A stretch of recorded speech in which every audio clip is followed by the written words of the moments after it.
Good morning, good morning. This is Lady Danny from Landed Gentry's Handcrafted Essential Oil Soap, coming to you live from the Royal Borough of South Philadelphia. For those of you that are watching the replay, thanks very much. For those of you that are watching live, thank you too. Today we're going to talk about the herb Astragalus.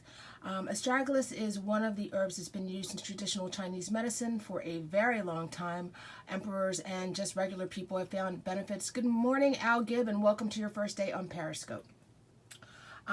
But beyond that, it does have many applications that people are starting to discover for the ability to act as an overall longevity helping herb. So we're going to talk about some of its benefits, what it's known as, what it does, and how you can incorporate it into your herbal use. That's it. Okay, let's get started. All right. Beep, beep, beep, beep. Okay. So here is the deal. Astragalus is known in traditional Chinese medicine as Huang Qi. This is it. Okay. It's a member of the Fabaceae family, and Fabaceae is the family, it's actually the largest family of flowering plants, but it also does have things like fenugreek in it. It has an affinity for things like digestive issues. Oh yeah, it's Monday, so yeah. Well, I also, because I work from home, we don't get these things called holidays. We just work through. Anyway, Astragalus does have, because it's a member of this family, does have affinity for things like digestive issues as well as for respiratory systems. It also has the ability to deal with things like anti-inflammatory. It's a cicatrizant, which means it speeds wound healing. It also tends to have properties that are emollients as well as expectorant. So if you are a person that, like me, when the weather changes and you get that kind of coughy, chesty thing going on, it can be really helpful for that. Now, Astragalus itself, Astragalus membranaceus, is actually, there are over 1,000 species of Astragalus in the family. It's sometimes called milk vetch. Some of them are toxic, some of them are preferred for the medicinal values. That's why we're talking specifically about Astragalus membranaceus as well as Astragalus mongolicus.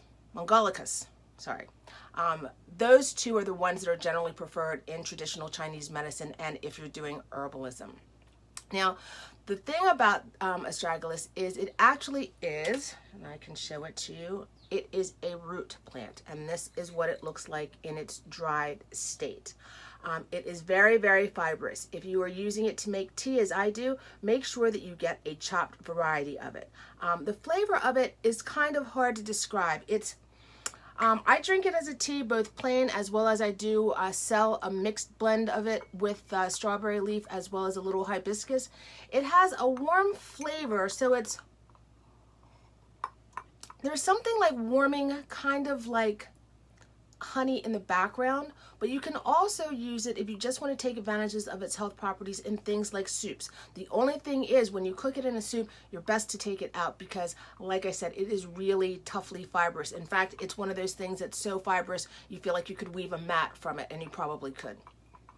So, in traditional Chinese medicine, their pharmacopoeia book is about 3,000 different herbs, but only 60 are listed as tonic herbs, and Astragalus is one of them. Tonic herbs are called tonic herbs because they're basically incredibly balanced. So they're one of these herbs that can be used for a long period of time without having toxic side effects or without creating other issues in your body. Think about stuff like, I'm trying to think of a good one. Well, echinacea, or if somebody said you were to take, I guess echinacea is probably the best one. If you were going to take that for cold and flu season, you're not going to take that forever. You're going to take it for a little bit, and then you're going to come off of it and then try something else again. With Astragalus, you don't have to do that. It's one of those things that creates balance in the body, and it's also an adaptogenic, which an adaptogenic is just a non-toxic, usually plant matter or plant extract, and it basically helps the body to self-regulate so that you increase your own body's ability to resist damaging effects of stress, as well as promote normal body function. Welcome on your first day to Periscope. The other thing about Astragalus is it prevents a thing called AGEs, advanced glycogen end products. And basically what that is a crossed link protein. Those cross-linked proteins, hi Lalo, can cause calcification of your tissues and your arteries. So that can lead to an awful lot of problems. It also may actually be helpful in preventing things like wrinkles. It can also be helpful in preventing things like overall inflammation and a hardening of arteries. So if you have cardiovascular issues, you might want to drink the tea to prevent any kind of hardening of the arteries, especially the aorta. If you have cholesterol issues and you haven't really been taking care of yourself, this may help your arteries from getting all furry from cholesterol. There's also some suggestion that because it helps to fight this, that it also may be helpful in cognitive issues that also deal with inflammation, or even things as simple as arthritis and rheumatism, which we know is an inflammatory issue. So all of those things can be helped by astragalus. The other thing, and the reason why it can be helped, is because it has a constituent called cycloastragenol. And basically the existence of this within astragalus helps with all of those things we just discussed. Plus, it can also help with other issues like management of blood sugar, or if you're having other issues just overall with circulation. All of these things can be helped by this constituent that exists in astragalus and is freely accessible. The final thing that it has is polysaccharides. Now, polysaccharides are basically, if you remember high school chemistry, it's a carbohydrate structure that actually produces carbon, hydrogen, and oxygen cells. So what does that mean? What does that do when it's at home? Well, it basically helps with blood sugar management. It can help with antioxidant support. It can help just with fighting infection, and it can also help to increase your energy, because when that carbohydrate structure produces carbon, hydrogen, and oxygen, it actually helps to digest and release energy. And that's what you're looking for, that overall feeling of well-being and that you're okay. Now, like I said, astragalus is a really fibrous root. That's what it looks like dried. Generally what happens is when the plants are grown, after anywhere from 2 to 4 years, the root is then dug up, and then it can either be dried out like this or it can be used fresh. Now, there are some people that just take this and chew this. I guess if you're the kind of tobacco person and you like a bit of chaw, then that's okay. For me, not so much. What it is really helpful for, though, is if you make it in teas, or if you add it, like I said, to soups and stews, and use it not only to give your stock flavor, but also to take the full advantage of that. That being said, remember a minute ago I just said about polysaccharides and how those can help work with blood sugar management, as well as provide help with as an antioxidant, as well as to support infection fighting. Well, all of those things are great, but those things, unlike other things that I make as tinctures that you just simply have to put the herb in alcohol and the alcohol will extract all of those things, the polysaccharides are really best extracted in a water base. So on Wednesday, I'm going to show you how to make a tincture with astragalus that involves a long tea making process before you turn that into a tincture, because that is the way that it's going to be. Mostly, I don't speak Spanish.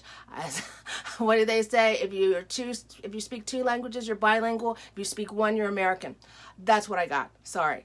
I speak this much of 2 dead languages. One is Welsh and the other is I can do a little bit of Maltese. Outside of that, normal things like Spanish, French, forever took it in high school. I understand more of it than I speak, but that's the end of that story. But so what I'm going to do on Wednesday is we're going to come back and I'm going to show you how to make a tincture yourself. Because for some people, starting to develop your own homeopathic and your own herbal apothecary is really important. And it's not a very difficult thing to do, but it does take a couple more steps than just dumping it in alcohol and waiting 6 weeks and then saying, here is my tincture. So I'll take you through the steps of how to do that. In the meantime, if you would like to try it as a tea, I do have it already made up. It is on my site, landedgentress.com, or you can go to Etsy, landedgentress, Etsy/shop/landedgentress, or if you want to go even faster, you can go to bit.ly LG soap and get it. I'm such a Maltese. What, as a little dog that's yappy? Probably closer to that than being actually Maltese. But But yeah, in fact, when I make it, I actually mix it with astragalus with strawberry leaf, also with rosehip, because rosehip is another thing that's been used in traditional Chinese medicine for its antioxidant properties. Plus, it's also helpful for people that have issues with gout. I also add a tiny bit of hibiscus just to give a natural rounded sweetness to it. But realistically, if you just want to drink astragalus by itself, it is not one of those herbs. Some herbs like feverfew or skullcap are much more bitter, so you kind of have to get used to taking that. With this is a no-brainer. It's just a mild tea, but the fact that it can be drunk from the time you're very young until you're old and aged, and may actually even help with the wrinkle situation as well as with hardening of arteries, inflammation, and seriously, the reports now are saying that like 80 to 90% of the issues that we have in our body are down to inflammation. So the fact that you can just drink a cup of tea, 1 or 2 a day, is enough. You don't have to go overboard. You can, throw out the green tea in the morning, instead try this. Or you have 1 cup of green tea in the morning and then in the afternoon have this. But any of those things that will help you live a better, longer life that are this cheap and inexpensive to do is completely worth it. So you might want to consider doing it and giving it a try. Again, that's Astragalus membranaceus even. It's a member of the Fabaceae or the legume family. It is available easily and freely at places like Mountain Rose Herbs. Just make sure that you do get an organic version. I know at one point in time it was more difficult to get it from China and it was more expensive, but now there are versions that are grown in the US, and Mountain Rose Herb is really careful about the way that they source it and get their products. So feel free and feel confident if you buy directly from them. So that's it for now. Remember, wherever you go, whatever you do, try and be a better person. I hope to see you on Wednesday when we actually make a tincture out of this, and have a great start to your work week. See ya.